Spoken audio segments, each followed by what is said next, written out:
Hello everyone, welcome to all of you exam বন্ধু চ্যানেলে সবাইকে স্বাগত জানাই। তো আশা করছি তোমরা প্রত্যেকেই খুব ভালো আছো। তো আজকে আমরা স্টার্ট করতে চলেছি আমাদের এবিটি এর পেজ নাম্বার 239। এই পার্টটা দুটো পার্টেই যেমন ভিডিও হয়, আমি চেষ্টা করব দুটো পার্টের পুরো সেটটা কমপ্লিট করে দেওয়ার। যদি এখানে একটু প্রবলেম হয়ে যায় তো সেক্ষেত্রে আমি এটাকে 3টে পার্টও করতে পারি, ঠিক আছে? তাই জন্য আমি একটু আগে থেকে তোমাদের হিন্টস দিয়ে রাখলাম। কারণ কি, এই সেটটা দেখবে তোমরা টেস্ট পেপার খুলে দেখবে কোশ্চেনগুলো একটু টাইপিং মানে একটু ঘিঞ্জি হয়ে আছে, যার জন্য কোশ্চেনগুলো বুঝতে আর লিখতে একটু প্রবলেম হচ্ছে, ঠিক আছে?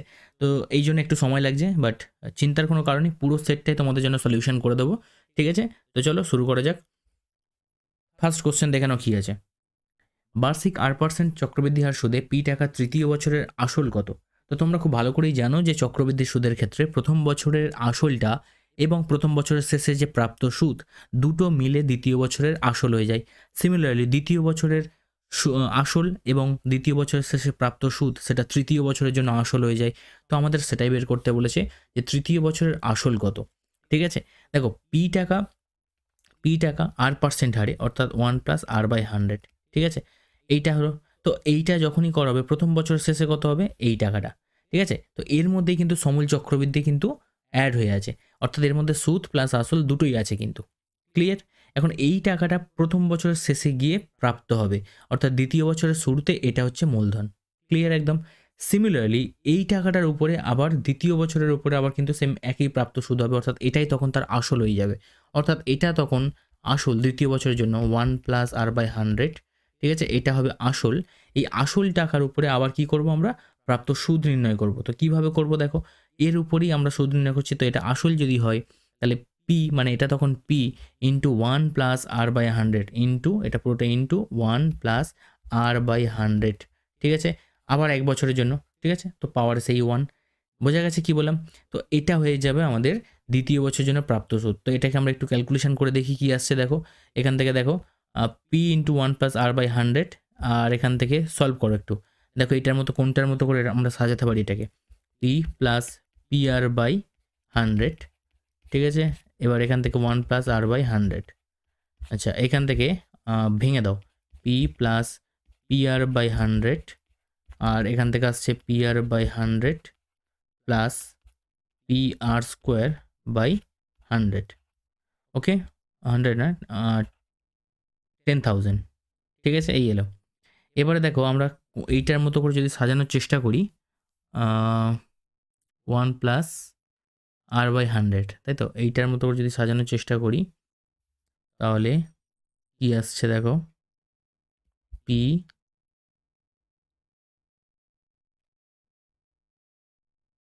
আচ্ছা এখানে দেখো এখানে একটা পি মিসিং আছে, ঠিক আছে? এখানে একটা পি মিসিং আছে, একটু তোমরা দিয়ে নাও। তো এখান থেকে আমরা ফার্স্ট কী করবো? পি কমন নিয়ে নেবো, নিলে দেখো পাবো 1+r/100, ঠিক আছে? প্লাস এখান থেকে দেখো পি কমন নিয়ে নাও, পি আর r/100 কমন নাও, PR/100 কমন নিয়ে নাও, নিলে এখানে হবে 1+r/100। দেখো আমাদের কোন উত্তরটা আসছে? উত্তর আসছে অপশন নাম্বার 3। বোঝা গেছে? নেক্সট কোশ্চেন দেখো, বলছে একটা একচল বিশিষ্ট দ্বিঘাত সমীকরণের যে পথটিতে চলের ঘাত শূন্য, ঠিক আছে, সেই পথটি যদি অনুপস্থিত থাকে তবে সেই দ্বিঘাত সমীকরণটার একটা বীজ সর্বদা কি হবে? তো এখানে উত্তর হবে শূন্য হবে। কেন একটু দেখে নাও।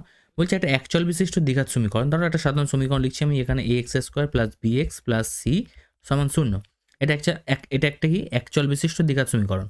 তো যে পথটিতে চলের ঘাত শূন্য, আচ্ছা চলের ঘাত শূন্য, তো কোন পথটা দেখো? এই পথটাতে, কারণ এখানে এক্স যে চলটা রয়েছে তার দেখো ঘাত শূন্য হয়ে আছে। কারণ কি, x⁻0 মানে 1, আর 1-এর সঙ্গে c মাল্টিপ্লাই করলে c হবে, অর্থাৎ এখানে x⁻0 হয়ে আছে। অ্যাকচুয়ালি দ্বিঘাত সমীকরণ কীভাবে আসছে দেখো, ax² plus bx plus c into x⁻0, দেখো এখানে পাওয়ার 2, এখানে 1, এখানে 0, এইভাবে কমতে কমতে চলে আসছে। তো এইখানে চলের ঘাত কত আছে? শূন্য আছে। তো বলছে চলের ঘাত যেখানে শূন্য সেই পথটি যদি অনুপস্থিত থাকে, অর্থাৎ এই পথটা যদি অনুপস্থিত অর্থাৎ ধ্রুবক টার্ম যদি না থাকে, তাহলে সেই দ্বিঘাত সমীকরণের একটা বীজ সর্বদা কী হবে? শূন্য হবে। কেন দেখো, যদি এই পোর্শনটা অঙ্কের মধ্যে না থাকে তার মানে কি আসবে? এরকম আসবে ax² প্লাস bx সমান শূন্য, এরকম আসতো। আর এখান থেকে আমরা এক্স কমন নিতাম, নিয়ে বলতাম কি ax প্লাস বি সমান শূন্য, তাহলে এখান থেকে একটা বীজ বলতাম x সমান শূন্য, আর একবার করতাম এ এক্স প্লাস বি সমান 0, তার মানে এখান থেকে বলতাম এ এক্স সমান মাইনাস বি, এক্স সমান মাইনাস বি বাই এ। দেখো এখানে একটা বীজ আমরা দেখতে পাচ্ছি অবশ্যই 0 আসবে, অর্থাৎ যদি ধ্রুবক টার্ম না থাকে দ্বিঘাত সমীকরণে সেক্ষেত্রে আমাদের একটা বীজ ডেফিনেটলি 0 আসবে। ঠিক আছে, নেক্সট কোশ্চেন চলে আসছি। বৃত্তের উপর অবস্থিত একটা বিন্দুতে বা যে কোনো বিন্দুতে অঙ্কিত স্পর্শকের সংখ্যা, একটা বিন্দুতে একটাই স্পর্শক অঙ্কন করা যায়। ঠিক আছে, নেক্সট কোশ্চেন দেখো, একটা ঘনকের কর্ণের দৈর্ঘ্য ঘনকটির একটি তলের কর্ণের দৈর্ঘ্যের কত গুণ? আচ্ছা, একটা ঘনকের কর্ণের দৈর্ঘ্য, আচ্ছা ঘনক কীরকম দেখতে হয়? এরকম টাইপসের দেখতে হয়, তাই তো? একটা ঘনক, এই ঘনকের কর্ণের সূত্র কি জানো তোমরা? √3 × a, এটাই জানো। ঠিক আছে, √3 × a, এটা হচ্ছে কর্ণ। এ মানে কি? এখানে এ হচ্ছে এই বাহুটাকে বোঝানো হচ্ছে। ঠিক আছে, ঘনকের একটা বাহু। তো বলছে সরি √3, এবার বলছে দেখো ঘনকটির একটা তলের কর্ণের দৈর্ঘ্যের কত গুণ? ঠিক আছে, এই কর্ণের দৈর্ঘ্যটা অর্থাৎ এটা ঘনকটার একটা তলের কর্ণের দৈর্ঘ্যের কত গুণ? একটা তল কি? এইটা তো যে কোনো একটা তল নিয়ে নিলাম, তো সেটা কি? একটা বর্গাকার। তো বর্গক্ষেত্রের ঘনকের সবকটা বাহু যেহেতু সমান, তো এই বর্গক্ষেত্রে একটা বাহু এ হবে, তো এই ক্ষেত্রে এই বর্গক্ষেত্রের কর্ণ কত আসবে? √2 × a। তো আমাকে জিজ্ঞেস করেছে এই যে ঘনকের কর্ণটা এই একটা তলের কর্ণের কত গুণ, অর্থাৎ √2 × a। ঠিক আছে, এর সঙ্গে কত গুণ করলে আমরা পাবো √3 × a।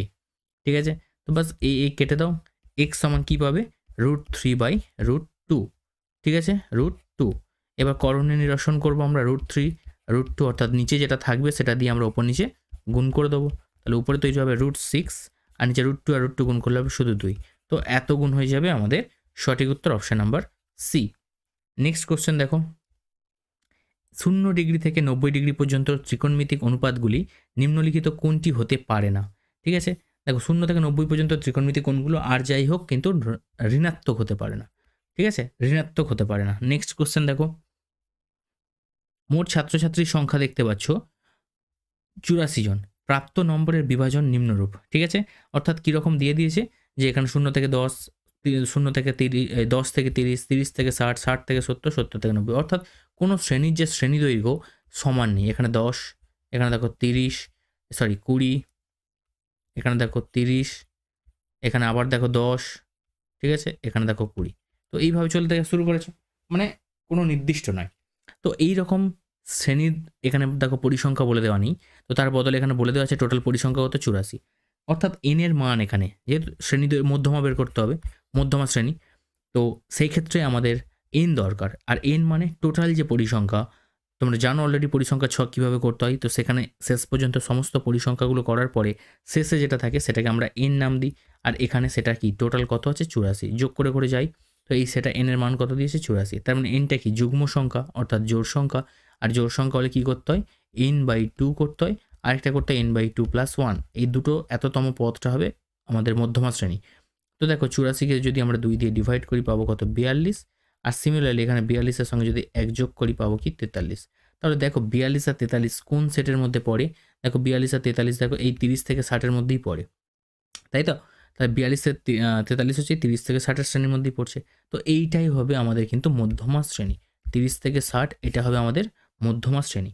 তা আমাদের বলেছে মধ্যমা শ্রেণীর শ্রেণী দৈর্ঘ্য নির্ণয় করো। তাহলে শ্রেণী দৈর্ঘ্য নির্ণয় করতে গেলে উচ্চ সীমা থেকে নিম্ন সীমা আমরা বিয়োগ করে দেবো। তো কারেক্ট আনসার আমরা পেয়ে যাবো 30। তাহলে মধ্যমা শ্রেণীর শ্রেণী দৈর্ঘ্য হয়ে যাবে 30। বোঝা গেছে?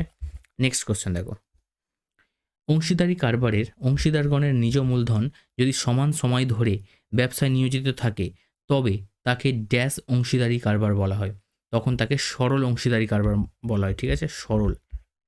ঠিক আছে, সমান সময় অর্থাৎ 2 জন কি 3 জন কি 5 জন যে কোনো ব্যক্তি, যতগুলো ব্যক্তি ওই ব্যবসায় আসুক না কেন, যোগদান করুক না কেন, তারা যদি একই সময়ের জন্য টাকাটা দিয়ে থাকে, ঠিক আছে, 1 বছর কি 2 বছর, মানে যাই দিক না কেন, ইভেন 1 মাসও যদি হয়, সেটা সবাই যেন 1 মাস দেয়, যদি এরকম হয়ে থাকে তখন তাকে সরল অংশীদারি কারবার বলা হয়। আর যদি টাইমটা আলাদা হয়, অর্থাৎ কেউ 1 মাসের জন্য দিল, কেউ 1 বছরের জন্য দিল, কেউ 5 মাস পরে যোগদান করলো, এইরকম যখন কেস থাকবে তখন ওটা কিন্তু মিশ্র অংশীদারি কারবার বলা হয়। ঠিক আছে, পরের কোশ্চেন দেখো, ABCD ক্রমিক সমানুপাতি এবং AOC ঋণাত্মক চিহ্নযুক্ত হলে বির চিহ্ন কি হবে? ঠিক আছে, দেখো ABC ক্রমিক সমানুপাতি, তার মানে আমরা লিখতে পারি কি A/B = B/C। তাহলে আমরা যদি এটাকে ক্রস গুণ করি কি পাবো? B² = AC পাবো। অর্থাৎ বি সমান কী পাবো, plus minus root over AC পাবো। দেখো এটাকে স্কোয়ার করলে এদিকে বর্গমূল করতে হয়, স্কোয়ার তুলে দিলে। তার মানে এখানে কী চিহ্ন দেখতে পাচ্ছ, প্লাস মাইনাস দুটোই চিহ্ন আসছে, বি এর চিহ্ন। তো এখানে কি উভয় চিহ্ন যুক্ত হবে, ঠিক আছে, উভয় চিহ্ন, অর্থাৎ উভয় মিনস এখানে প্লাস মাইনাস দুটোর কথা বলা হচ্ছে। নেক্সট কোশ্চেন দেখো, একটা বৃত্তস্থ চতুর্ভুজের একটি বাহুকে বর্ধিত করলে যে বৃত্তস্থ কোণটি উৎপন্ন হয় তা ড্যাশ কোণের সমান, ঠিক আছে। দেখো একটা বৃত্তস্থ চতুর্ভুজ, দেখো একটা বৃত্তস্থ চতুর্ভুজের একটা বাহুকে বর্ধিত করা হয়েছে। একটা বৃত্তস্থ চতুর্ভুজ আমরা আঁকি, দেখো একটা বৃত্তস্থ চতুর্ভুজ, দেখো এইটা, ঠিক আছে। একটি বাহুকে বর্ধিত করলে যে বহিস্থ কোণ উৎপন্ন হয়, ধরো আমি এটাকে বাড়ি দিলাম, যে বহিস্থ কোণ মানে এটার কথা বলা হচ্ছে, যে বহিস্থ কোণ উৎপন্ন হয় তা ড্যাশ কোণের সমান, তা বিপরীত অন্তস্থ কোণের সমান হবে। মনে রাখবে এই যে এইটার সঙ্গে সমান হবে, বিপরীত অন্তস্থ কোণের সঙ্গে সমান হবে, ঠিক আছে। লিখে দিচ্ছি আমি, বিপরীত অন্তস্থ, ঠিক আছে, কোণের সমান হবে। নেক্সট কোশ্চেন চলে আসছি, দেখো লম্ববৃত্তাকার চোঙের পার্শ্বতলের ক্ষেত্রফল সমান চোঙের বৃত্তাকার তলের পরিধি ইন্টু ড্যাশ। আচ্ছা, একটা লম্ববৃত্তাকার চোঙ, দেখো এটা হচ্ছে একটা লম্ববৃত্তাকার চোঙ, ঠিক আছে। এই যে লম্ববৃত্তাকার চোঙ দেখতে পাচ্ছ, ভূমির ব্যাসার্ধটাকে আমরা আর ধরছি, ঠিক আছে, আর ধরলাম ভূমির ব্যাসার্ধ, হাইট এইচ। আচ্ছা, পার্শ্বতলের ক্ষেত্রফল, তো পার্শ্বতলের ক্ষেত্রফল কী হয়, 2πr/h হয়, ঠিক আছে। তো এইটার মান বলছে কিসের সঙ্গে সমান, না চোঙের বৃত্তাকার তল। তো বৃত্তাকার তল মানে কি, এই অংশটা, বৃত্তাকার তলের পরিধি ইন্টু ড্যাশ। তো একটা বৃত্তের পরিধি সূত্র কি হয়, 2πr হয়, একটা বৃত্তের পরিধি সূত্র হয় 2πr। তো বলছে এর সঙ্গে কি এমন সংখ্যা গুণ করলে তুমি এইটা পাবে, ঠিক আছে। তো এর সঙ্গে কি গুণ করতে হবে, এইচ গুণ করতে হবে। তো এটাই, অর্থাৎ উচ্চতা গুণ করতে হবে, পরিধি ইন্টু উচ্চতা, অর্থাৎ ওই লম্ববৃত্তাকার চোঙটির উচ্চতাকে গুণ করলে আমরা এটা পাবো। ওকে, নেক্সট কোশ্চেন দেখো, এই সেটের প্রত্যেকটা কোশ্চেন দেখেছো একটু ঘোরানো টাইপসের কোশ্চেন, মানে সরাসরি কোশ্চেন যেভাবে তোমরা সাধারণত এবিটিএ টেস্ট পেপারের প্রত্যেকটা সেটে দেখে এসছো, একটু মানে বইয়ের দিক থেকেই আসে বেশি কোশ্চেনগুলো। বাট এই কোশ্চেনগুলো দেখো, প্রত্যেকটা কোশ্চেনকে তোমাকে কিন্তু নিজে থেকে ভাবতে হবে এক্সাম হলে গিয়েও, ঠিক আছে। দেখো একটা বৃত্তের ব্যাসার্ধের দৈর্ঘ্যের সমান দৈর্ঘ্যের বৃত্তচাপ ওই বৃত্তের কেন্দ্রে যে সম্মুখকোণ উৎপন্ন করে তার পরিমাণ কত, তার পরিমাণকে 1 রেডিয়ান বলে। তো তোমরা জানো সবাই যে একটা যদি বৃত্ত হয় এবং এই বৃত্তের ব্যাসার্ধকে যদি আমরা আর দিয়ে বলি, তো ওই আর এর সমান দৈর্ঘ্য বিশিষ্ট একটা যদি বৃত্তচাপ, ধরো এটাও আর, তো সেইটা বৃত্তের কেন্দ্রে যে কোণ তৈরি করে তাকে আমরা সাধারণত 1 রেডিয়ান বলে থাকি, ঠিক আছে, বৃত্তীয় মান 1 রেডিয়ান বলে থাকি, ঠিক আছে। নেক্সট কোশ্চেন দেখো, পরিসংখ্য বিভাজন তালিকার প্রত্যেকটি শ্রেণীর ক্ষেত্রে শ্রেণীগুলো কীরকম আছে, নিম্ন সীমা মাইনাস সীমানা প্লাস উচ্চ সীমা মাইনাস সীমানা, ঠিক আছে। এরকম যদি হয় তাহলে 2 ইন্টু কী হবে, তাহলে 2 ইন্টু মধ্যম মান হবে, ঠিক আছে। আচ্ছা এক সেকেন্ড, এখানে নিম্ন শ্রেণী সীমানা, আচ্ছা এইখানে দেখো এইটা একসঙ্গে আছে, এটা মাইনাস নয়, এটা নিম্ন শ্রেণী সীমানা প্লাস উচ্চ শ্রেণী সীমানা, ঠিক আছে। এটা করলে কী হবে, দেখো সাধারণত আমরা কী করে থাকি, শ্রেণী মধ্যম মান যখন আমরা বের করে থাকি, ভালো করে দেখো, মধ্যম মান যখন আমরা বের করে থাকি তখন আমরা কী লিখি, না উচ্চ শ্রেণী সীমানা প্লাস নিম্ন শ্রেণী সীমানা, আমি গোটাটা লিখলাম না, বাই 2 করে থাকি, তাই তো। তো এখানে আমাদের উচ্চ শ্রেণী সীমানা আর নিম্ন শ্রেণী সীমানার মানটা বের করতে বলেছে, তাহলে এটা সমান কি, দুইটাকে কোনাকুনি এদিকে গুণ করে দেবো, তার মানে কি আসবে, 2 ইন্টু মধ্যম মান আসবে। ক্লিয়ার, বোঝা গেছে। তো এটা হয়ে যাবে আমাদের উত্তর, মধ্যম মান বা মধ্যমান যা ইচ্ছা লেখো, কোনো সমস্যা নেই, এটাই আমাদের উত্তর, ঠিক আছে। চলে আসছি আমরা সত্য মিথ্যাতে। বার্ষিক R% সরল সুদের হারে 100 টাকার 1 বছরের সুদ আসলের R/100 অংশ। তো দেখা যাক সত্য কিনা। R% সরল সুদের হারে 100 টাকা, মানে ক্যাপিটাল এখানে আর 1 বছরের সুদ বের করতে হবে আমাদের আয়ের মান, ঠিক আছে। তো 100 কেটে দাও, তো এখান থেকে দেখো R% সরল সুদের হার, ঠিক আছে, 100 টাকার 1 বছরের সরল সুদ, তাহলে PRT/100 আসলের এত অংশ পড়েছে। আচ্ছা, তার মানে আমার আয়ের মান কত এসছে, দেখো আয়ের মান আর এসছে, তাই তো, 100 কেটে গেছে, আয়ের মান এসছে আর। তো এটা কি সুদ, তো বলছে আসলের R/100 অংশ, তো আসল কোনটা, আসল তো 100, তো আসলের কত অংশ, দেখো এই যে আয়ের মান আর এসছে এইটা, তো আসলের কত অংশ, দেখো আসল হচ্ছে 100, তাহলে 100 আর আরকে ডিভাইড করে দাও, অর্থাৎ R/100 হবে। তো ঠিকঠাকই রয়েছে, তো এটা হচ্ছে সত্য, বোঝা গেছে, সত্য। নেক্সট কোশ্চেন দেখো, কোনো মিশ্র দ্বিঘাত করণীর ক্ষেত্রে সকল করণীয় নিরসক উৎপাদকই পূরক করণীর, কিন্তু পূরক করণী মাত্রই করণীয় নিরসক উৎপাদক নয়, এটা হচ্ছে মিথ্যা। ঠিক আছে, নেক্সট কোশ্চেন দেখো, কোনো বৃত্তের একাধিক জ্যা কেন্দ্রে সমান কোণ উৎপন্ন করলে জ্যাগুলি সর্বদা পরস্পর সমান্তরাল হবে। এটা মিথ্যা। ছবি আঁকলে বুঝতে পারবে এটা কেন মিথ্যা। দেখো, কোনো বৃত্ত, একটা বৃত্ত তৈরি করো, এই বৃত্তের একাধিক জ্যা, ধরো একটা জ্যা টানলাম এরকম, আর কেন্দ্রে সমান কোণ তৈরি করেছে, একাধিক জ্যা কেন্দ্রে সমান কোণ তৈরি করেছে। ওকে, জ্যাগুলি সর্বদাই পরস্পর সমান্তরাল হবে, জরুরি নয়। ঠিক আছে, দেখো আমি বললাম কোনো বৃত্তে একাধিক জ্যা কেন্দ্রে সমান কোণ তৈরি করেছে। আচ্ছা,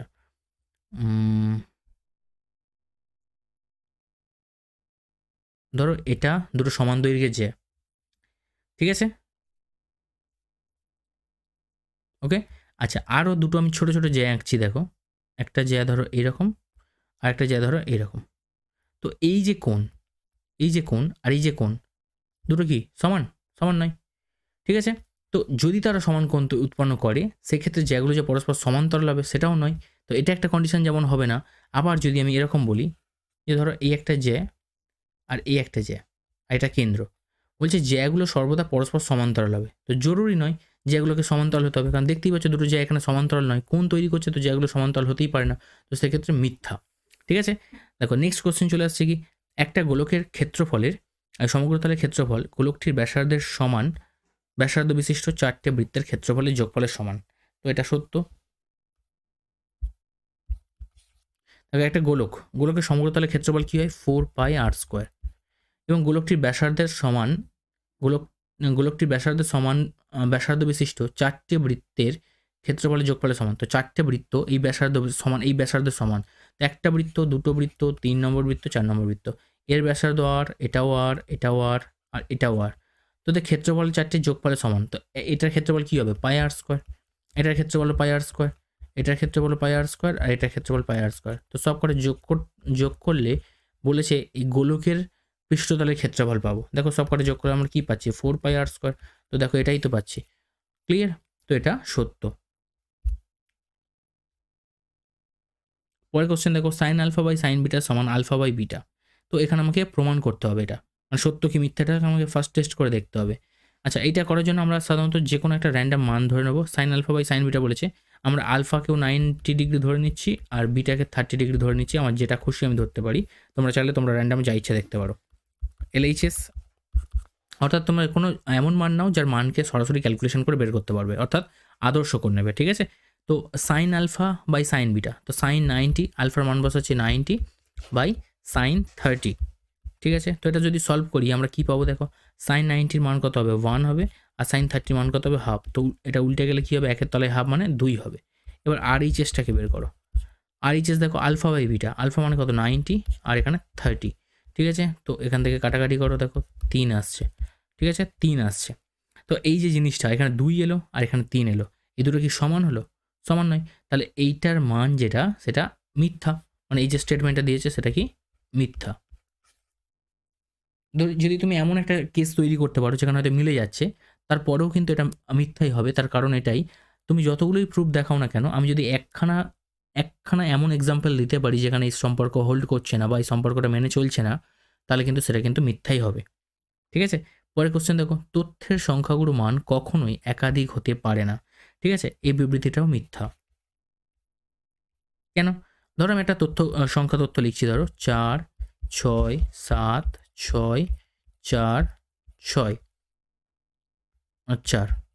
ঠিক আছে, তো এখানে দেখো আমি বললাম 4 দেখো কবার আছে? 2 বার 3 বার আছে।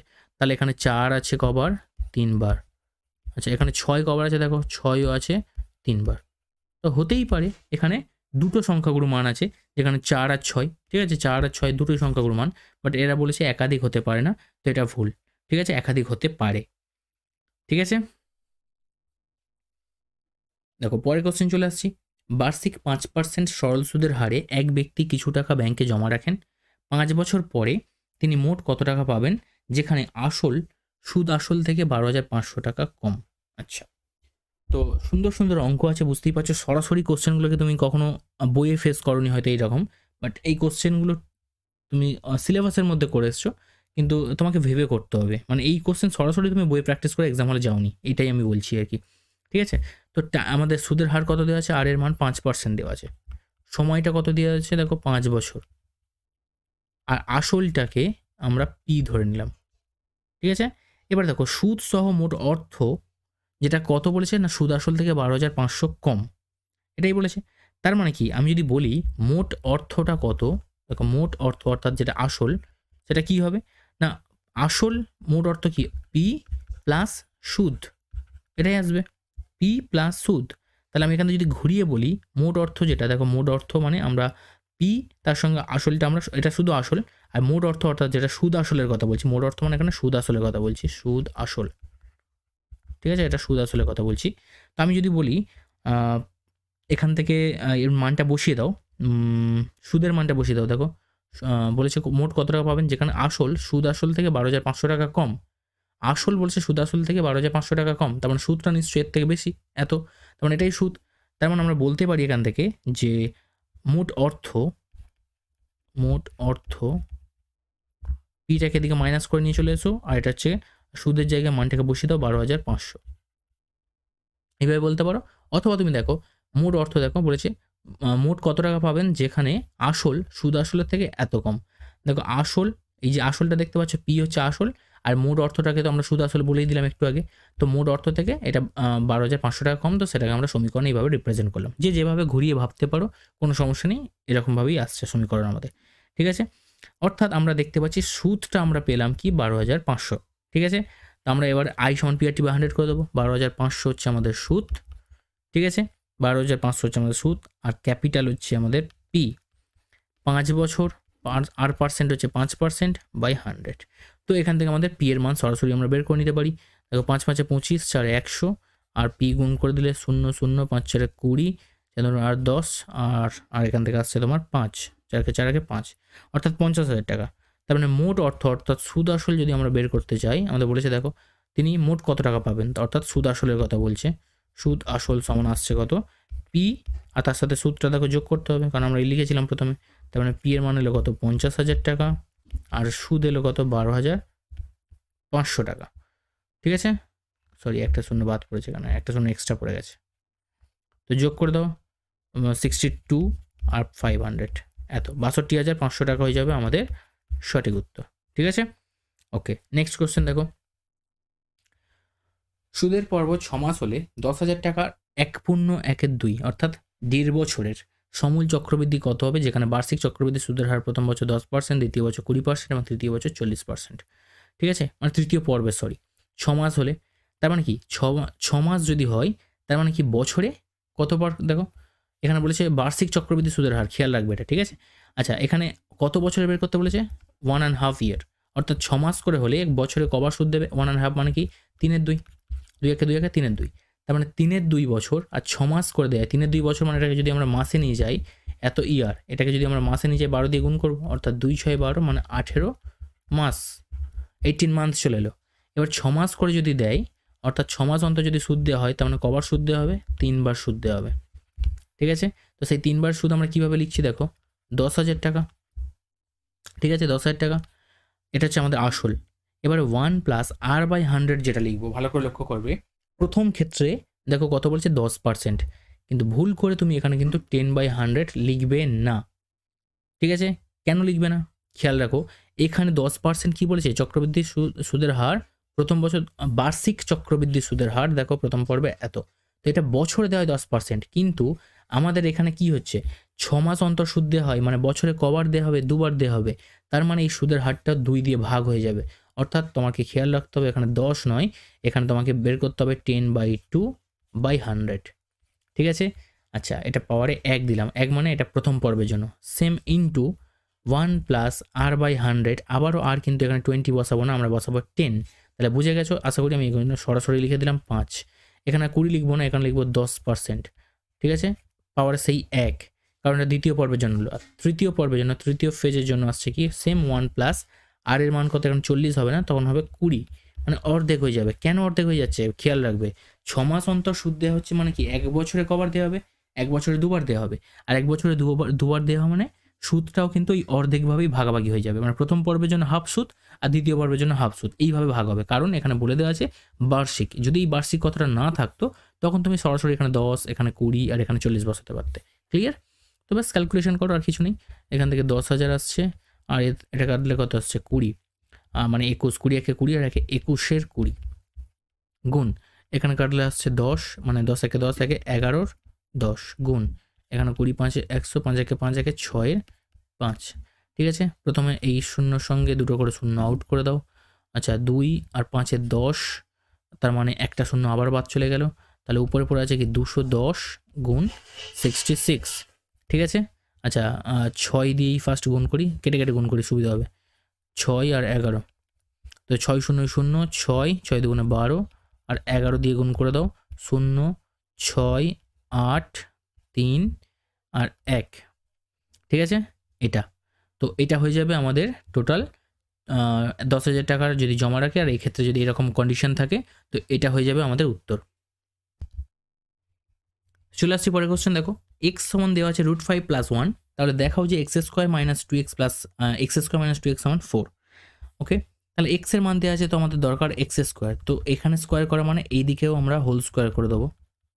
তো হোল স্কোয়ার সূত্রটাকে ভেঙে নাও, মানে √5 এর হোল স্কোয়ার করলে হবে 5 প্লাস 2ab, মানে a² plus 2ab plus b square. দেখো এটা হোল স্কোয়ার আছে মানে কি a² plus 2ab plus b square, তাহলে 2 into √5 into 1 2ab plus b square মানে 1 স্কোয়ার, তাহলে 5 আর 1 যোগ করলে এখান থেকে সরাসরি আমরা লিখছি 6 প্লাস, আর এখান থেকে এটাকে গুণ করে লিখছি 2√5, তাহলে x² মান বেরিয়ে গেছে। তো এইখান থেকে আমাদের প্রমাণ করতে বলেছে, তাহলে LHS দিয়ে আমরা করছি, অঙ্কটা বসাচ্ছি x² - 2x x² এর মান পেলাম কি 6 প্লাস 2√5 মাইনাস 2 ইন্টু এক্স এর মান কি দেওয়া আছে √5 প্লাস 1, তাহলে 6 প্লাস 2√5 আর এখানে আসবে মাইনাস 2√5 আর প্লাস মাইনাসে -2, এটা কেটে গেল, 6 থেকে 2 বিয়োগ করো 4, আর এটা আমাদেরকে প্রমাণ করতে বলেছে, তো আমরা এখান থেকে প্রমাণ করে দিলাম। ঠিক আছে, পরের কোশ্চেন চলে আসছি। বাস্তব সহযুক্ত একচল বিশিষ্ট একটা দ্বিঘাত সমীকরণের x² এবং x0 সহগ সমান। আচ্ছা, একটা দ্বিঘাত সমীকরণ, দেখো একটা দ্বিঘাত সমীকরণ লিখছি, ax² plus bx plus c সমান 0। এই যে দ্বিঘাত সমীকরণ দেখতে পাচ্ছ, এখানে x² আর x0 সহগ বলেছে সমান, অর্থাৎ কি এখানে x² এর সহগ দেখতে পাচ্ছ কি a, ঠিক আছে, এটা x² এর সহগ, আর x0 মিন্স যেখানে x নেই, অর্থাৎ শেষের পার্টটার কথা বলা হচ্ছে ধ্রুবক, x0 সহগ হচ্ছে কি c আছে, তো বলেছে এটা সমান, অর্থাৎ a সমান c বলেছে। ক্লিয়ার?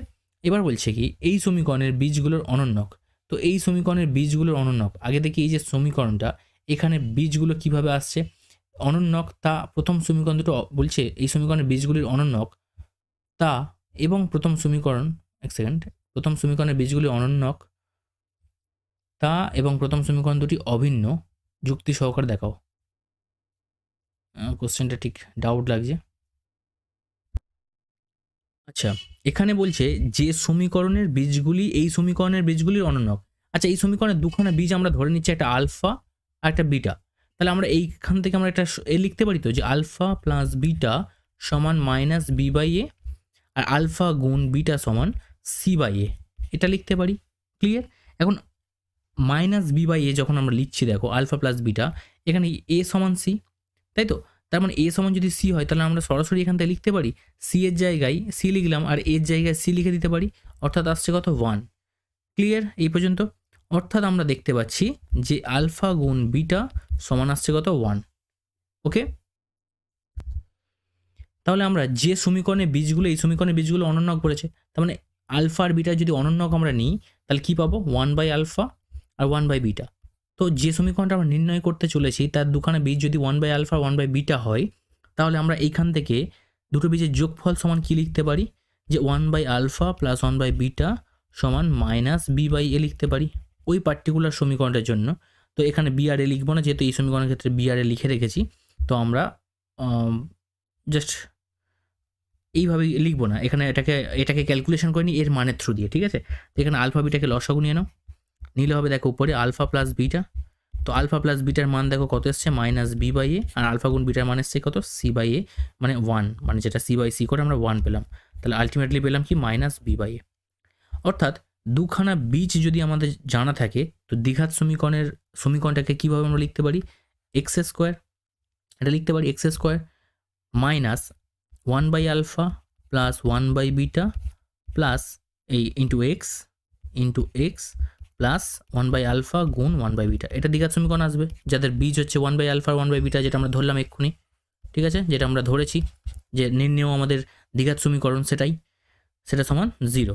তাহলে এক্স স্কোয়ার, ঠিক আছে, মাইনাস এই 1/α প্লাস 1/β এর মান দেখো আমরা এখান থেকে নিলাম কি মাইনাস b/a, তাহলে মাইনাস b/a ইন্টু এক্স, আর 1/α আর 1/β, তাহলে 1 1 1, আর আলফা গুণ বিটা করলে আসছে কত 1, তখন এখানে আসছে 1, ঠিক আছে, সমান আসছে 0।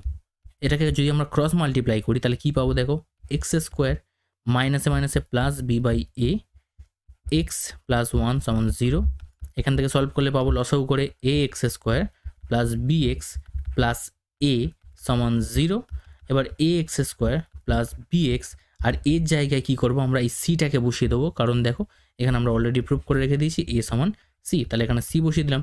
অর্থাৎ এই সমীকরণ যেটা আমরা ধরেছিলাম A X square plus B X plus C, এর দুখানে বীজে একটা আলফা আর বিটা ধরেছিলাম, তাদের অনন্যক নিয়ে যে সমীকরণটা তৈরি করা যায় দ্বিঘাত সমীকরণ, অর্থাৎ 1/α 1/β দিয়ে, অর্থাৎ 1/α 1/β যে সমীকরণের বীজ তার যে সমীকরণ সেটা আমরা বের করলাম। এবার আমাদের যাচাই করার পালা।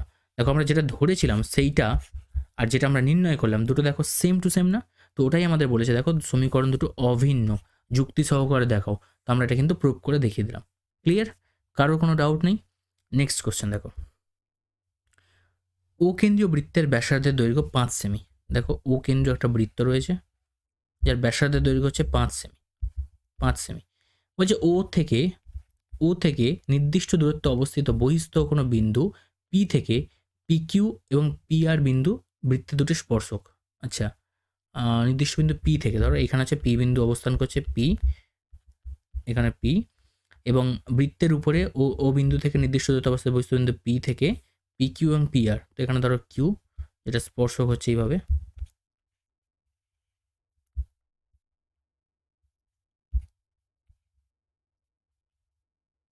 এটা ধরো কিউ, এটা আর, ঠিক আছে, এই যে বিন্দুটা টাচ করেছে এখানে, আর এটা হয়েছে। তো P Q R P R দুটো স্পর্শক হলো। আচ্ছা, আর বলছে পি কিউ ও আর, পি কিউ ও আর, অর্থাৎ এটাকে তোমাকে জুড়ে নিতে হবে, এটাকে জুড়ে নিতে হবে। নিচে চতুর্ভুজটা তৈরি হচ্ছে, এই চতুর্ভুজের ক্ষেত্রফল বলে দেওয়া আছে 60 বর্গ সেমি, হলে ও বিন্দু থেকে পি বিন্দুর দূরত্ব কত, অর্থাৎ এই ডিস্টেন্সটা তোমাকে বের করতে হবে। অর্থাৎ কোনোভাবে যদি আমি এইটুকু অংশ বের করতে পারি, এই অংশটুকু যদি বের করতে পারি, তাহলে আমরা ওর সঙ্গে সেটাকে যুক্ত করে দেবো, দিলে ওপি পেয়ে যাবো। প্রশ্ন হচ্ছে কী করে বের করতে পারি। দেখো একটা প্রসেস আমরা করতে পারি এখান থেকে, কি না, এই যে দুখানা ত্রিভুজ আমরা তৈরি করলাম, দেখো এইটা পুরো তো একটা চতুর্ভুজ, যে পি কিউ আর একটা চতুর্ভুজ, আর এই পি কিউ আর চতুর্ভুজ এর মধ্যে দেখো দুখানা ত্রিভুজ একটা পেয়ে যাচ্ছি, দুখানা ত্রিভুজ আমরা পাচ্ছি, একটা ত্রিভুজ ও কিউ আর, আরেকটা ত্রিভুজ কি ও আর পি। এখন এই দুটো ত্রিভুজই সর্বসম প্লাস সমানও, আর দুটো ত্রিভুজের ক্ষেত্রফল মিলে আমাদের বলে দেওয়া আছে 60, যেটা চতুর্ভুজটার ক্ষেত্রফল 60, আর এই গোটা চতুর্ভুজটা দেখো দুটো টুকরো করে দিয়েছে কি এই ওপিটা, ওপি বাহুটা এই পুরো চতুর্ভুজটাকে দুটো সমান টুকরো করে দিয়েছে, অর্থাৎ এদিকের অংশটা হচ্ছে 30 আর এদিকের অংশটা 30, মানে ক্ষেত্রফলটা পেয়ে গেলাম, তাই তো। এবারে এখানে এই যে ত্রিভুজটা পাচ্ছি, এই ত্রিভুজের বেসিক ফর্মুলা কি, হাফ ভূমি ইন্টু উচ্চতা করতে পারি। তো হাফ মানে কোনটা, হাফ মানে আমার এখানে হাফ, আর ভূমি মানে কোনটা, তুমি কিউপিটাকে ভূমি ভাবতে পারো, কিউপি, আর উচ্চতাটা হচ্ছে আমি কিউ লিখছি, ঠিক আছে, ও কিউ, এইটা প্লাস, দেখো এইটা প্লাস এদিকে ত্রিভুজটা দেখো হাফ, সিমিলারলি এখানে ভূমি নাও পি আর উচ্চতা নাও ও আর, এটা কিন্তু টোটাল যে যোগফল সেটা হচ্ছে বলেছে 60 হবে। তো আমাদের দরকার কি, আমাদের এই ওপিটার লেন্থ দরকার, ঠিক আছে। ওপিটার লেন্থ কীভাবে পাচ্ছি আমরা দেখতে থাকো।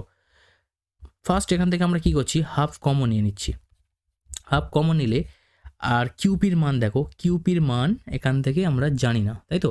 আচ্ছা, কিউপি আর পি আর সমান জানো তোমরা যে একটা নির্দিষ্ট বিন্দু থেকে বৃত্তের উপর দুটো স্পর্শক টানা হলে ওই স্পর্শক দুটো দৈর্ঘ্য সমান হবে, এটা আমাদের উপপাদ্য ছিল। তাহলে কিউপিটাকে রাখছি, পরে কিউপির জায়গায় আমরা কিউপি ট্রান্সফার করে দেবো, ঠিক আছে, কোনো সমস্যা নেই। ইন্টু ও কিউর মান কত, দেখো ব্যাসার্ধ তো 5, তাহলে এটাও তো একটা ব্যাসার্ধ, তাহলে এটাও 5, আর পি আর এর জায়গায় আমরা লিখে দিচ্ছি কি কিউপি, কেন, কারণ এই দুটো কি সমান, তাহলে কিউপি সমান পি আর লিখে দিলাম, তাই জন্য আমরা পি আর এর জায়গায় কিউপি লিখলাম। সিমিলারলি ও আর এর জায়গায় আমরা 5 লিখবো, হলো। তার মানে আলটিমেটলি আমরা কি পাচ্ছি দেখো, এখান থেকে হাফ আর দুইটাকে গুণ করে দিকে পারি দাও, তো মানে 5 আর 5 মানে 10 কিউপি, হাফ ইন্টু 10 কিউপি সমান 60, এটা আসছে, 5 আর 5 যোগ করলে 10 আসছে, 10 কিউপি। 2 দিয়ে কাটো 5 আর 5 দিয়ে কাটো 12 আসছে, অর্থাৎ কিউপির মান পেয়ে গেলাম আমরা কত, 12। কিউপি 12 মানে আরপিটাও 12, ব্যাস হয়ে গেল।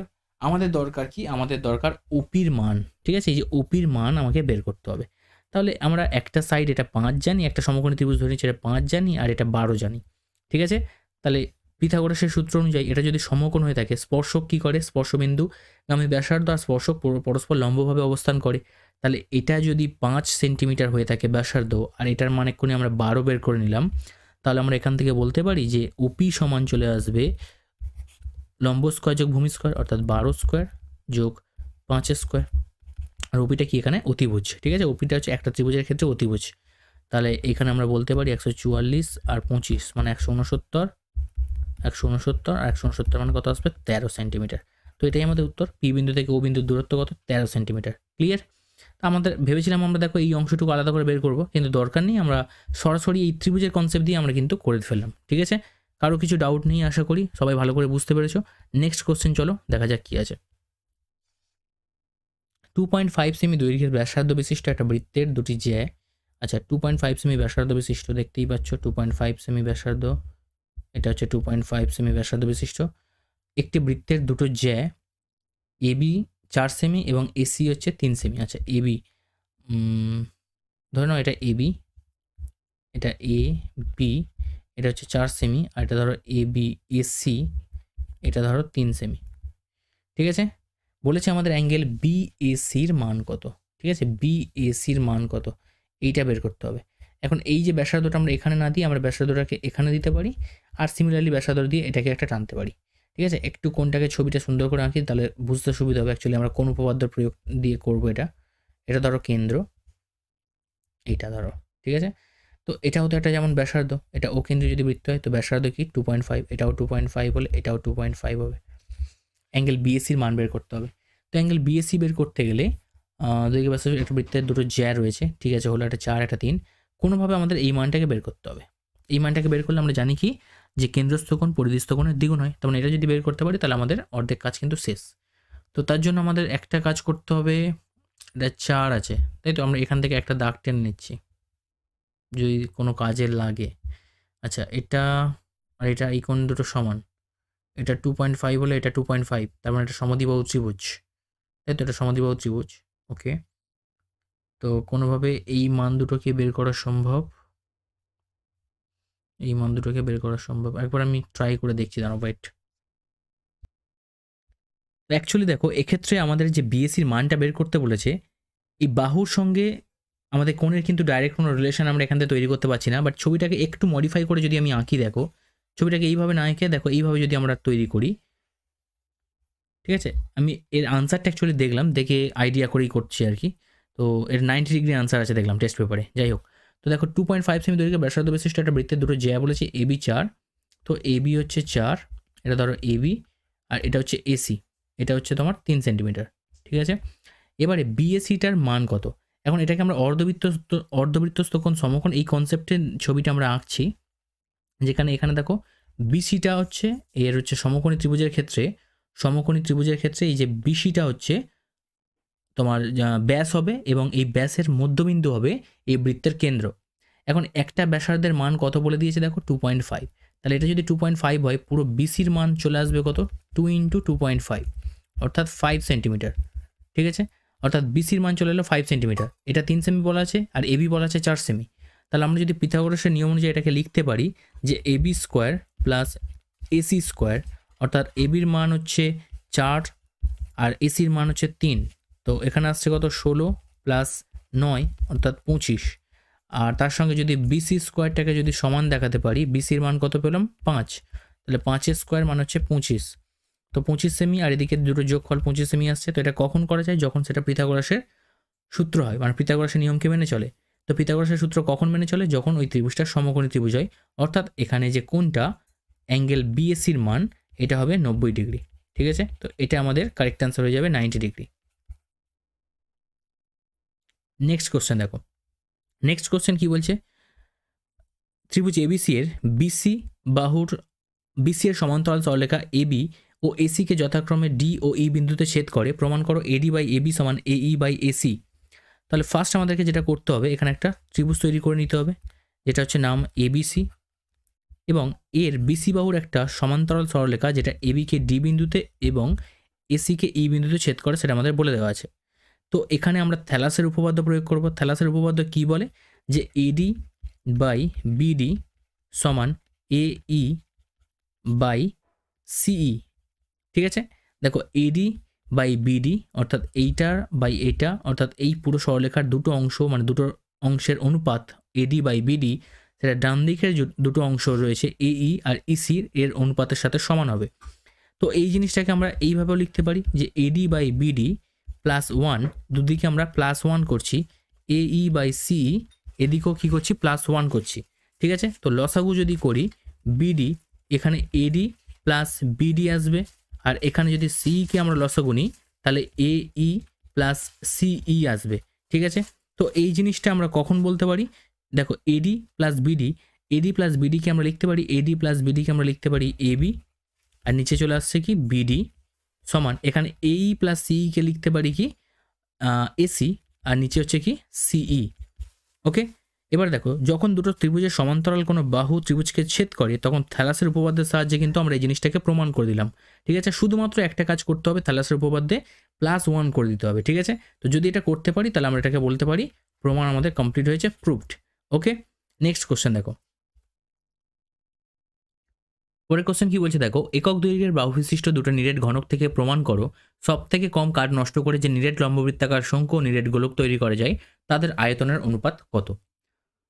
ঠিক আছে, তাদের আয়তন অনুপাত বের করতে বলেছে, তাহলে তো প্রমাণ করার কোনো মানে নেই। ঠিক আছে, যাই হোক, একক দৈর্ঘ্যের বাহু বিশিষ্ট দুটো নিরেট ঘনক আছে। তো ধরো একটা ঘনক রয়েছে এরকম, এরও বাহুর দৈর্ঘ্য 1 ইউনিট, একক যেহেতু আমরা 1 ইউনিট ধরেই অঙ্ক করছি, তোমরা এ ধরেও করতে পারো, নো প্রবলেম। তো এরকম আরও একটা রয়েছে এরকম। ঠিক আছে, মোটামুটি আমি ফটাফট টেনে নিচ্ছি। দেখো, তো এর এককটা আমরা এ ধরে নিচ্ছি, বাহুটা আর কি, এটার ক্ষেত্রেও বাহু সেম এ হবে। তো বলছে একক দৈর্ঘ্যের বাহু বিশিষ্ট দুটো নিরেট ঘনক থেকে সব থেকে কম কাঠ নষ্ট করে একটা লম্ববৃত্তাকার শঙ্কু। তো এখানে যদি একটা লম্ববৃত্তাকার শঙ্কু তৈরি করি, তাহলে শঙ্কুটা নিশ্চয়ই আমি এইভাবে তৈরি করব, অর্থাৎ যার ভূমিটা পুরোটা এখানে দেখো ক্যাপচার করে থাকবে, এবং এইরকমভাবে হাইটটা যার চলে আসবে এইভাবে। ঠিক আছে, এই হচ্ছে শঙ্কু, যেটা সব থেকে কম কাঠ নষ্ট করে যে শঙ্কুটা বানানো যাবে এখান থেকে। তাহলে এখান থেকে আমরা বলতে পারি এই যে বাহুটার, এই যে বর্গক্ষেত্রের একটা বাহু যদি এ হয়, তাহলে এখানে এই যে শঙ্কুর ভূমির যে ব্যাস সেটা হচ্ছে বর্গক্ষেত্রের কর্ণের সঙ্গে সমান। মানে এখানে যে ঘনকের একটা তলের কথা বলছি বর্গক্ষেত্র, দেখো নিচের এই তলটার কথা ভাবো, এটা তো একটা বর্গক্ষেত্র নিচের তলটা, তো সেই বর্গক্ষেত্রের কর্ণের সাথে সমান হবে, তাই তো। তাহলে ঘনকের যদি একটা বাহু যদি এ হয়, তাহলে এই যে একটা তলের কর্ণের সূত্র কি হবে, যেহেতু এটা বর্গক্ষেত্র তাহলে হবে √2 × a, মানে √2 × বাহু। আর সেটা কি না, ওটা হচ্ছে এই যে লম্ববৃত্তাকার চোঙ দেখতে পাচ্ছ তার হচ্ছে ব্যাস। তার মানে ব্যাস হচ্ছে তোমার চলে আসছে √2 × a। আমি পুরো ডিটেলসে লিখছি না, তোমরা কিন্তু একটু লিখে করবে। ঠিক আছে, ব্যাস হচ্ছে √2 × a। তাহলে ব্যাসার্ধ আমি পুরো ডিটেলসে কিন্তু বুঝিয়ে দিলাম যে কিভাবে আসছে। তাহলে ব্যাসার্ধ বের করতে গেলে আমরা কী করবো, √2 × a কে 2 দিয়ে ভাগ করে দেবো, এত সেমি হয়ে যাবে ব্যাসার্ধ। আরেকটা জিনিস লক্ষ্য করো, এই শঙ্কুর হাইট দরকার আমার, তার আয়তন বের করতে গেলে হাইটটা দরকার। এই হাইটটা কী হবে, শঙ্কুর হাইট কোনটা, এ তো হবে, তো এটাও তো এ, ঘনকের একটা বাহু এ মানে সব কটা বাহু এ, তাহলে শঙ্কুর হাইট কত এইচ, আর যেটা এইচ মানে এ এখানে। ঠিক আছে, তাহলে আমরা বলতে পারি শঙ্কুর আয়তন কত আসবে, আয়তনের সূত্র কি হয়, 1/3 πr² এইচ হয়, তাহলে 1/3 πr², আর মিন দেখতেই পাচ্ছ ব্যাসার্ধ যেটা আসছে √2 × a/2 এর হোল স্কোয়ার, আর এইচ মানেও এ হবে। এটা হয়ে গেল আমাদের প্রথম কেস। সেকেন্ড কেস বলেছে আরেকটা যে ঘনক রয়েছে তার থেকে আমরা নিরেট গোলক তৈরি করব।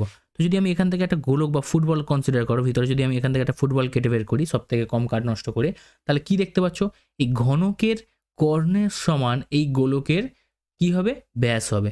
তাহলে ঘনকের কর্ণের সূত্র কি, ঘনকের কর্ণের সূত্র হয় √3 × a, আর এটাই কি হবে, এই গোলকের ব্যাস।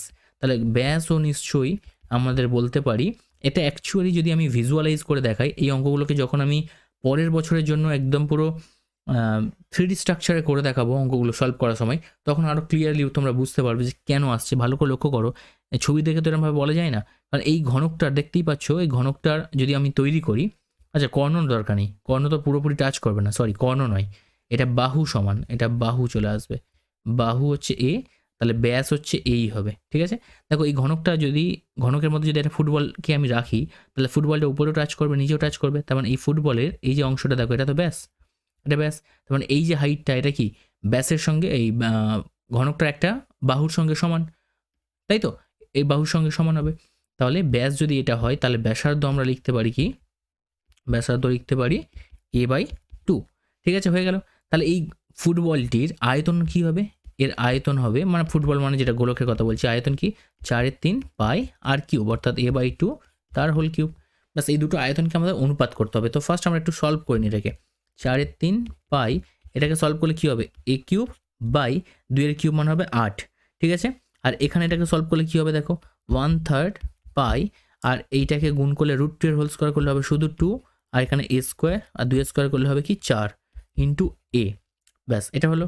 আচ্ছা এটাকে একটু সলভ করে দেখো কি আসছে, 2 আর এটা কাটলে হবে 2, তাহলে আসছে কি π/6 ইন্টু a কিউব, দেখো a কিউব, পাই আর 3 দুগুণে 6 আর a কিউব হয়ে যাচ্ছে, ক্লিয়ার এই পর্যন্ত।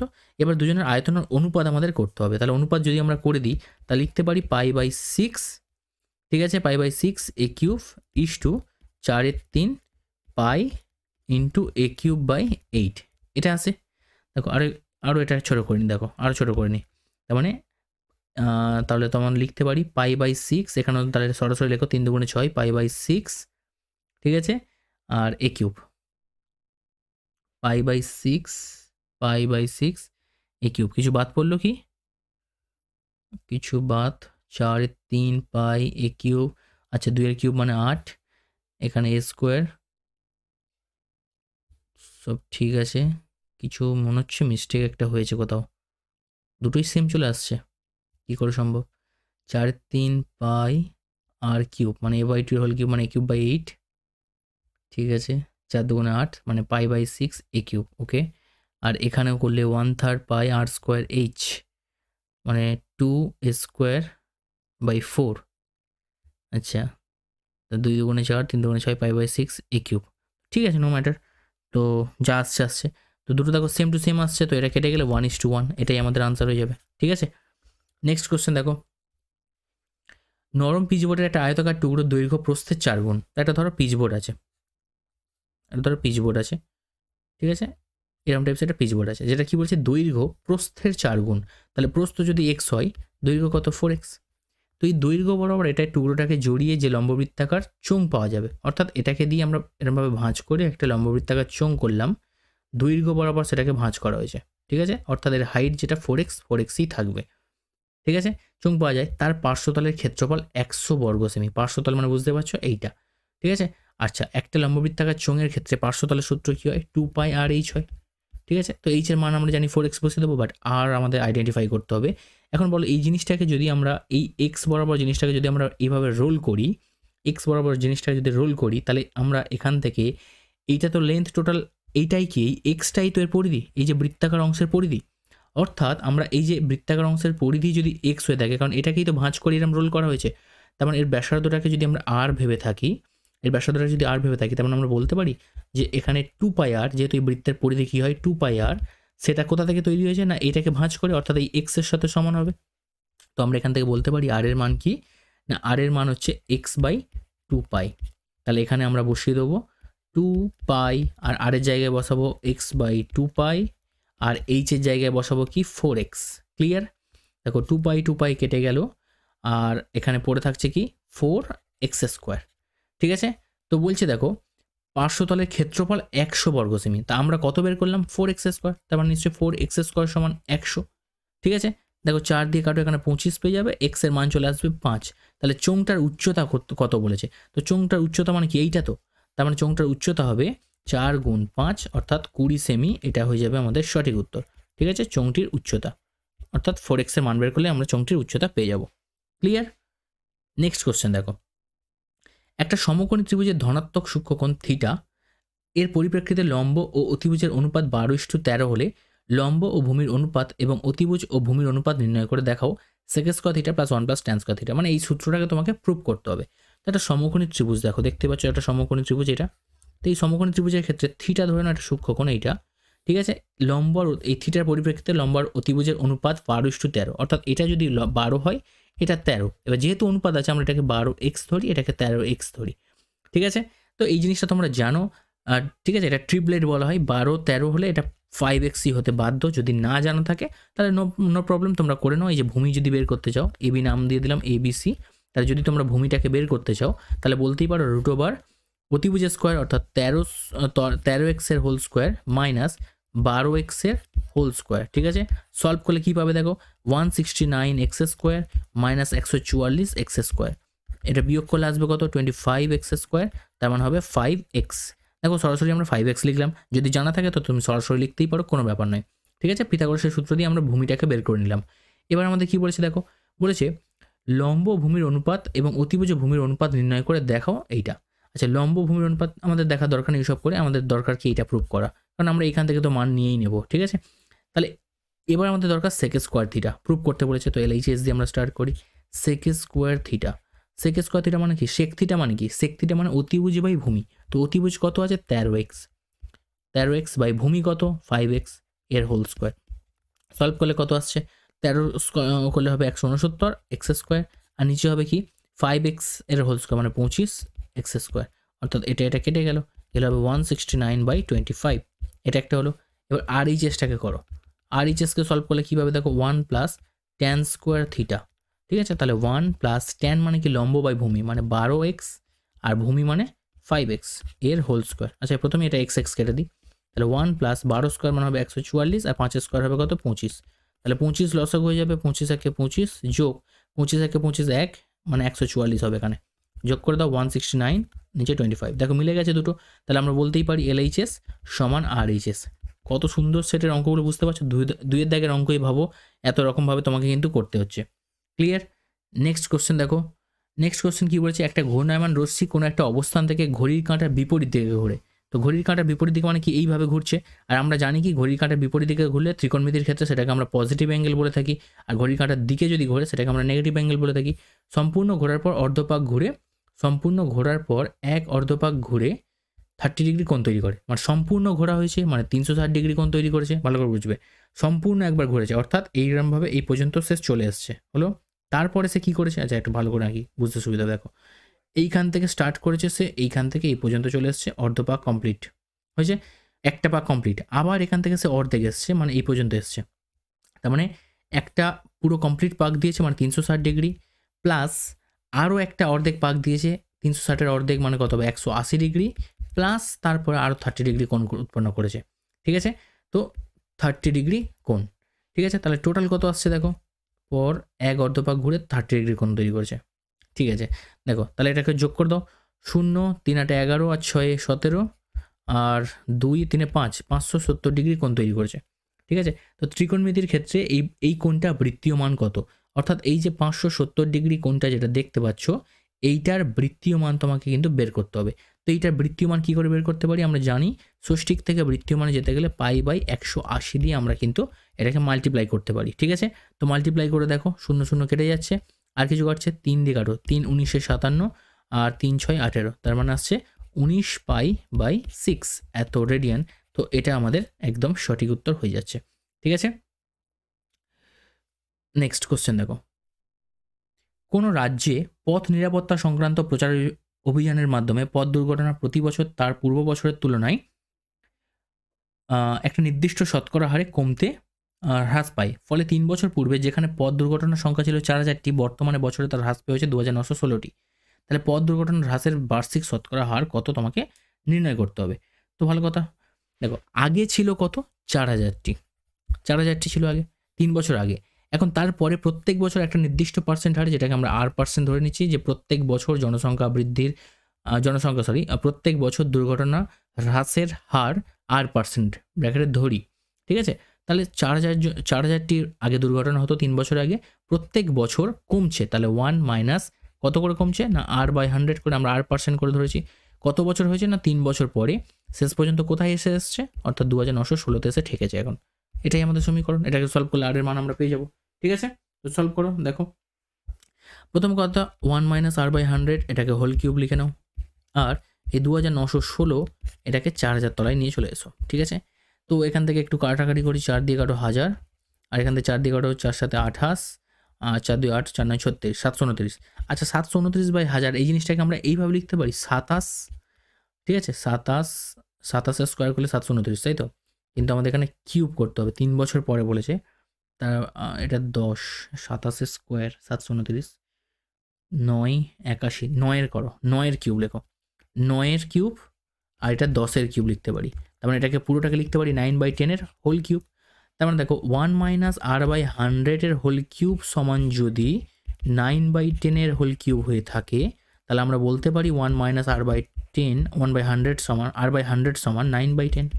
ঠিক আছে, মনে আছে সেই ক্লাস 9 একটা সূচকের চ্যাপ্টার করেছিলে, এরকম টাইপসের থাকতো, X to the power M সমান যদি X to the power N হতো, তুমি বলতে পারতে এখান থেকে এম সমান এন, এখান থেকে বলতে পারতে এম সমান এন। তো সেই জিনিসটা থেকে আমরা লিখতে পারছি এটা। ঠিক আছে, আর পাওয়ারটা এখানে যেহেতু সেম আছে, তো এই ক্ষেত্রে আমরা লিখবো কি, এই এখানে অ্যাকচুয়ালি উল্টো লিখলাম আমি, এই এরকম টাইপসের আরেকটা সূত্র ছিল।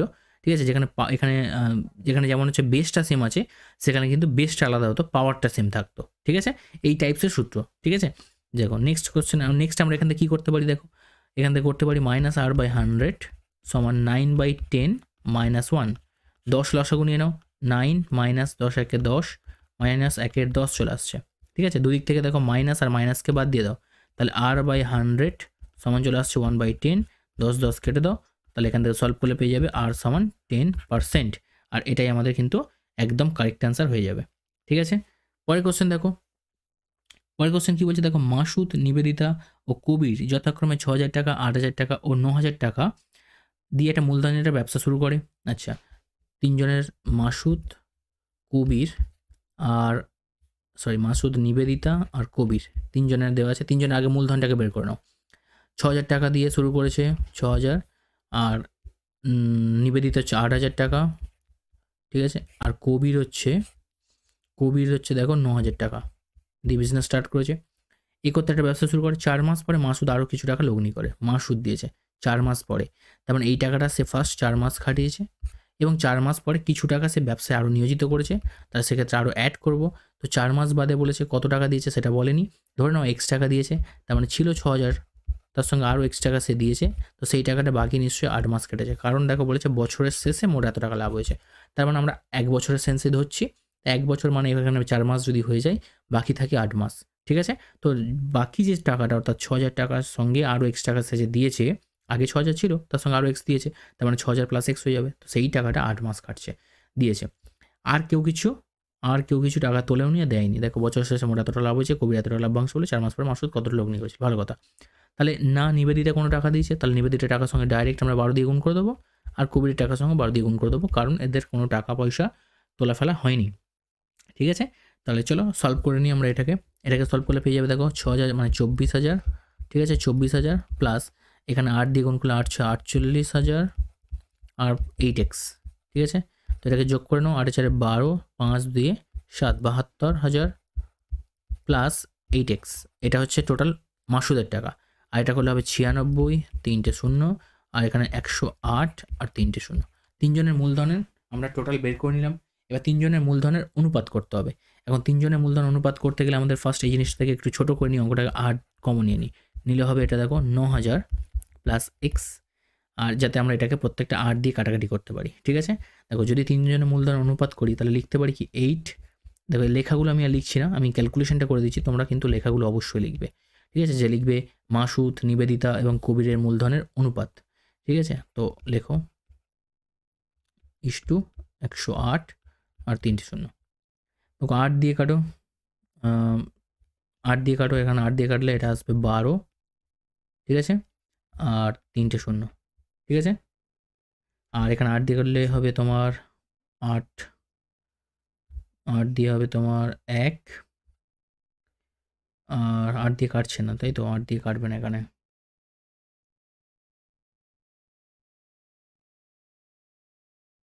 আট দিয়ে তো হচ্ছে না। আচ্ছা 8 দিয়ে হচ্ছে না, বাট গোটা সংখ্যা তো 8 দিয়ে ভাগ করা যায়, 108টা নয় 8 দিয়ে হচ্ছে না। ঠিক আছে, দেখো 8 দিয়ে যদি আমরা গোটা সংখ্যাকে ভাগ করি, 8 একে 8, 2 8, 8 3 24, 4 0, 8 5 40, ঠিক আছে, আর 2 0, বাস এটা চলে এলো। তাহলে তিনজনের মূলধনের অনুপাত চলে আসছে, দেখো ফাইনাল করে দিলাম 9000 প্লাস এক্স।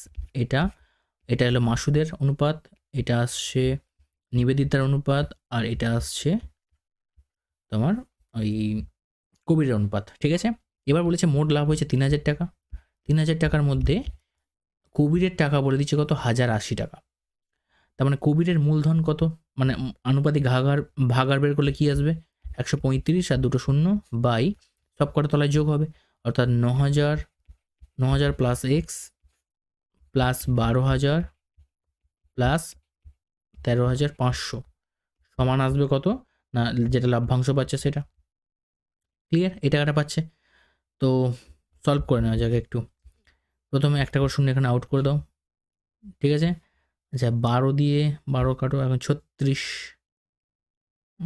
36 12 24, হ্যাঁ 12 দিয়ে কাটো, 12 9 108, এখানে 12 দিয়ে কাটো, 12 দিয়ে 24, 6 12 5 60, 250, ঠিক আছে। আরও কাটাকাটি যায়, 9 দিয়ে কাটলে 15 9 135, 15 আর একটা শূন্য হবে, 15 9 135 আর একটা শূন্য। তার মানে এদিকে কিছু নেই, 1 পড়ে আছে, আর এদিকে উপরে দেখো কী পড়ে আছে, 250 আর এইটা, ঠিক আছে। তো গুণ করে দাও, 0 0, 15 5 75, 7, 15 2 30 3 37, আর নিচে হচ্ছে সলভ করলে কী পাচ্ছি দেখো, 9000 12000 মানে 21000, 21000 আর 31000, 34500, তো 34500, ঠিক আছে, প্লাস এক্স সমান এখানে কিছু নেই মানে 1, তো এটাকে এদিকে কোনাকুনি গুণ করে দিলে হবে 34500 প্লাস এক্স সমানের তলে কিছু নেই মানে 1 ভাবতে পারি, তো এটাকে কোনাকুনি গুণ করলে হবে 37500। তাহলে এক্স সমান চলে আসছে 37500 বিয়োগ 34500, তো বিয়োগ করে দাও, দেখো চলে আসবে কত, 3000। তো এটাই আমাদের উত্তর, ঠিক আছে। অর্থাৎ মাসুদ কত টাকা লগ্নি করেছিল, মাসুদ 3000 টাকা লগ্নি করেছিল, ঠিক আছে। কত মাস পরে, 4 মাস পরে 3000 টাকা লগ্নি করেছিল। তো এটাই তোমার কিন্তু কারেক্ট অ্যান্সার হয়ে গেল, ঠিক আছে। আচ্ছা এই পর্যন্ত আজকের আমি ভিডিওটা দিয়ে দিচ্ছি, নেক্সট পার্টে এর আরও 2খানা পার্ট হবে। তোমার টেস্ট পেপার দেখেই বুঝতে পেরেছে কোশ্চেনগুলো একটু ঘোলা ঘোলা মতো লেখা, যার জন্য আমি বুঝতে পারছি না, কোশ্চেন টাইপ করতে সমস্যা হচ্ছে, সেই জন্য একটু আজকের এই পর্যন্ত দিয়ে দিলাম। বাট এরকম ভাবার কোনো কারণ নেই যে আমি পরের কোনো ভিডিও দেবো না, এরপরে এই পার্টটা কমপ্লিট করবো না। তোমরা একদম মানে একদম পুরো নিশ্চিন্তে থাকো, কালকের আমি এর পরের পার্টটা পুরোপুরি দিয়ে দেবো, ঠিক আছে। থ্যাংক ইউ এভরিওয়ান ভিডিওটা এত দেখার জন্য, সবাই খুব ভালো থেকো। আর ভিডিওটা ভালো লাগলে অবশ্যই লাইক করো এবং তোমাদের কমেন্ট করতে থাকো যদি কারো কিছু ডাউট থাকে, এবং যারা কিছু প্রশ্ন পার্টিকুলার কোনো প্রশ্ন হয়তো সলিউশন করতে পারছো না, তারা টেলিগ্রামে যুক্ত হও, আমি সেই কোশ্চেনগুলোকে পাঠালে সলভ করে দেবো, ঠিক আছে। Thank you.